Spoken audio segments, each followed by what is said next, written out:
rallye historique, les secrets derrière l'explosion des marchés. Bonjour à toutes et à tous, j'espère que vous avez la forme. Aujourd'hui on se retrouve pour une nouvelle synthèse de la semaine, donc du 30 juin au 6 juillet 2025. On va voir ensemble les faits marquants, la géopolitique et les marchés. Entre ralentissement économique modéré aux USA, mais emploi de juin meilleur qu'attendu, tensions géopolitiques accrues entre l'Ukraine, les tarifs de Trump, et on a quand même des accalmies locales au Moyen-Orient. Alors on va décortiquer tout ça ensemble. Les marchés sont résilients, les actions sont proches des sommets, voire au plus haut historique. Les taux sont plutôt stables, le pétrole il est en baisse, tout semble parfait. Les crypto-monnaies elles sont en forme avec un bitcoin autour des 100 000 $ et plus précisément autour des 108-109 000 $. Et on a une intégration financière qui est en cours. Maintenant la question que j'ai envie de poser c'est la suivante. Est-ce qu'on est dans une bulle ou alors est-ce que tout est rationnel et les marchés montent parce que c'est normal et qu'ils doivent monter? Les États-Unis, politique monétaire et inflation. Bon, on a toujours la Fed qui est entre attente et incertitude. Elle maintient ses taux entre 4,25 et 4,5% et Powell il prône la patience face à l'inflation. L'inflation, comme on le sait, elle est au-dessus de la valeur cible des 2% pour la 4e année consécutive. Et en plus de ça, on a toujours la crainte d'effet des tarifs douaniers de Trump. En tout cas, ce qui est sûr, c'est qu'il n'y a pas de baisse de taux immédiate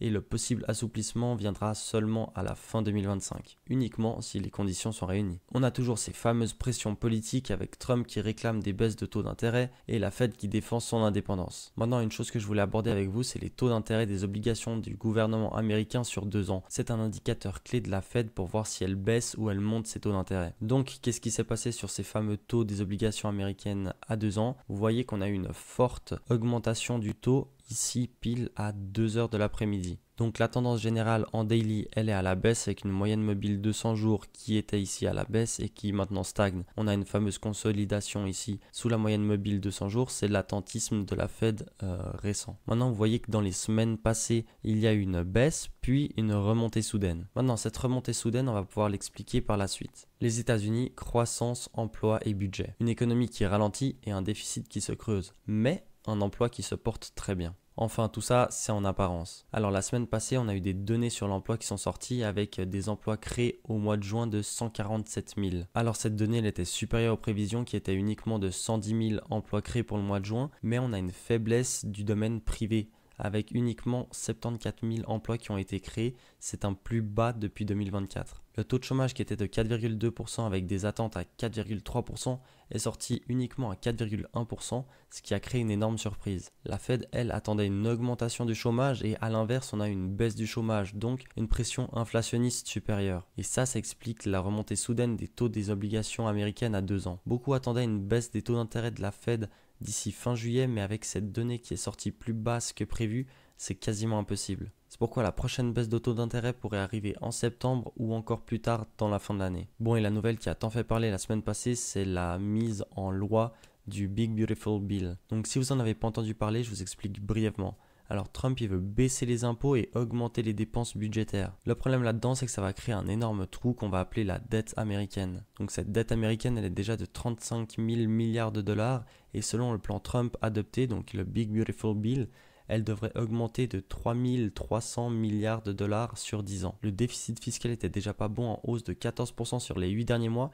Et là en plus Trump il vient rajouter de la dette. Donc on a des signes de ralentissement avec un PIB qui est de moins 0,5% pour le trimestre 1, une consommation qui était en demi-teinte. Moody's qui a dégradé la note de la dette américaine en mai. En plus de ça, encore une fois, on a les tarifs de Trump, l'inflation qui n'est pas totalement sous contrôle, l'emploi qui est très élevé. Mais avec tous ces éléments, les actions sont au plus haut, tout est magique, tout est magnifique. Bon, je sais pas ce que vous en pensez, mais c'est comme si on tirait à chaque fois au sort la bonne nouvelle, les actions, elles augmentent, et puis tout le reste, on ferme les yeux. Enfin bon, qu'on soit dans une bulle psychologique ou que les données s'améliorent petit à petit et cela justifiera alors la montée des actions, on s'en fiche. L'important c'est d'être dans le train, mais il faut rester prudent. Faisons le tour rapidement sur la géopolitique, les conflits, la diplomatie. Donc globalement on a toujours ce conflit Ukraine-Russie qui continue avec une contre-offensive difficile, Kiev qui quitte le traité anti-mine pour ralentir Moscou. La Russie elle intensifie la pression, pas d'issue diplomatique en vue. Et l'OTAN est appelée en soutien au sommet à venir. Après, du côté du Moyen-Orient, ça s'est bien calmé entre Israël et l'Iran, mais on a toujours ce problème d'Israël et du Hamas avec une proposition de cessez-le-feu qui a eu lieu. Maintenant, à voir ce que ça va donner. Tension commerciale, nous y voilà à nouveau. L'administration Trump redistribue les cartes. Bon, parlons un petit peu des tarifs US. Trump, il impose 10% minimum sur presque toutes les importations dès le 1er août. avec une surenchère possible à 50%. On a ce fameux ultimatum avec une date du 9 juillet.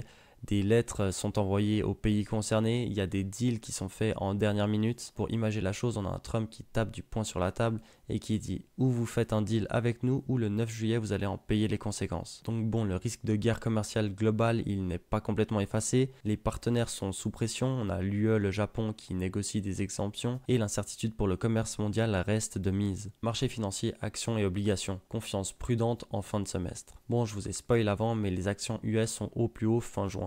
Le SP500 il marque un record, le Nasdaq également, et tout ça grâce à un espoir de baisse de taux et une accalmie géopolitique. Maintenant, vous allez me dire que les espoirs de baisse de taux, ils se sont envolés avec les données sur l'emploi américain qui ont été extraordinaires. Mais bon, visiblement, vu que la semaine passée c'était une semaine de fête, alors même cette nouvelle négative, elle n'a pas suffi pour faire baisser les actions. A noter que la semaine elle a été écourtée avec la fête le 4 juillet de l'indépendance américaine.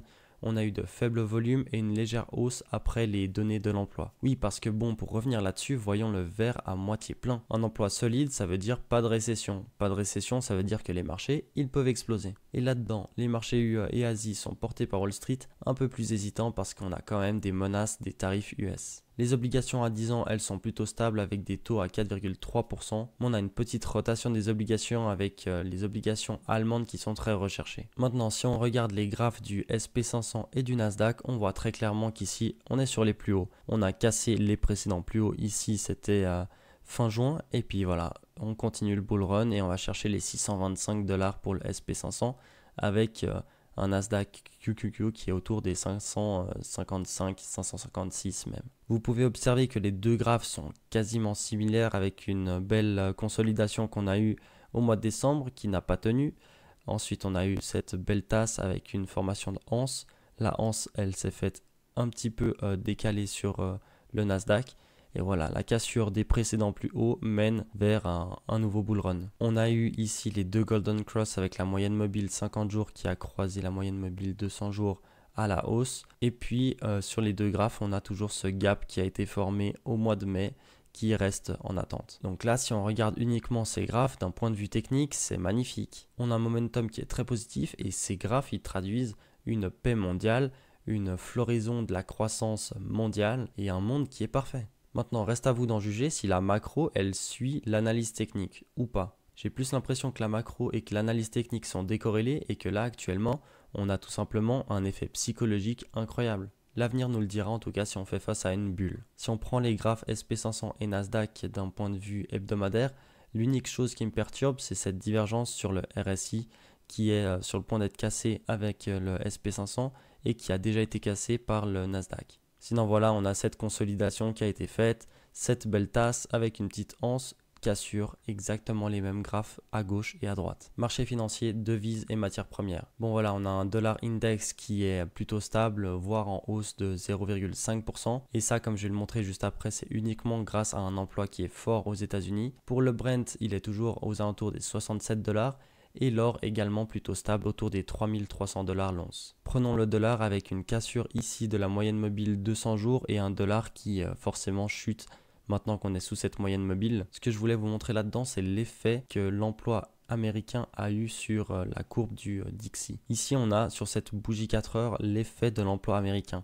Donc comme vous voyez, ça pump très fortement, puis ça a corrigé juste derrière. Mais ça a permis de relancer en 4 heures une sorte de tasse ici qu'on est en train de former. Donc tout simplement du point de vue macro, si la Fed ne baisse pas ses taux d'intérêt, alors le dollar reste attractif. Comme les États-Unis ont toujours des taux rémunérateurs de 4,25 à 4,5%, le dollar reste fort et cela explique pourquoi une baisse annulée des taux d'intérêt fait augmenter le dollar. Maintenant c'est temporaire et si on se concentre uniquement sur le graphe daily, on a toujours cette fameuse baisse sous la moyenne mobile 200 jours comme je l'ai dit et c'est une tendance négative. On est peut-être en train de toucher un bottom, peut-être qu'on va créer un range, mais le dollar n'est pas sur le point de se retourner. Bon, et puis pour l'or, on a une stagnation autour des 3300 $ l'once, une cassure qui a été faite ici de la moyenne mobile 50 jours, ce qui était négatif, un rebond sur moyenne mobile 65 jours, ce qui est positif, ici de nouveau une cassure à la hausse de la moyenne mobile 50 jours, positif, et là, de nouveau une cassure à la baisse de la moyenne mobile 50 jours, ce qui est négatif. Donc on est entre positif et négatif.